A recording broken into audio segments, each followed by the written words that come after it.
एवढे दिवस झोपलं होतं. भेंडी 2025 आलं आणि एआयला काय ऊत आलाय, आमच्या भाषेत बोलतात गावाकडे.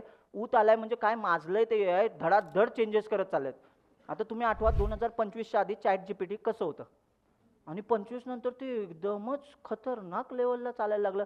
राधा तुम्ही ऐकलं पण असेल आता ह्युमन कोडिंग आणि जेव्हा एआय कॉम्पिटिशनमध्ये आलं, लास्ट वेळेस 20,000 प्लस वा नंबर लास्ट इयरला 2024 मध्ये चॅट जीपीटीचा नंबर होता. रँकिंगमध्ये 20,000 प्लस जगातले बेस्ट कोडर येऊन कॉम्पीट करतात. आणि ह्या वर्षी चॅट जीपीटीचा नंबर सेकंड नंबरला होता. Second number. आणि त्या माणसाला त्यांनी कॉंग्रॅच्युलेशन पण केलं जो पहिला आला होता. आणि त्याला सांगितलं पण कदाचित हे हिस्ट्रीमधली लास्ट गोष्ट असेल. आणि हे खरंच आहे.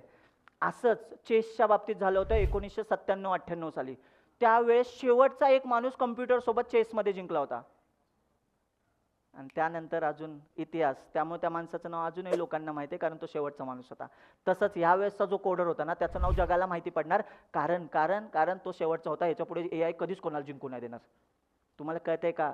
सलग 15-20 तास कोडिंग करायचं होतं, काहीतरी बनवायचं होतं. माणसाचा मेंदू एवढा थकला होता की त्याला वाटलं की आता मरतोय की काय तो. आणि एआय हसत होता. एआय म्हटलं मित्र आता सुरू केलंय. भले ते हारलं असू द्या, पण तुम्हाला कळतंय का ही डेंजरस सूचना आहे. बरं एक मिनटं, ह्या न्यूज एबीपी माझ्याला नाही दिसत. हां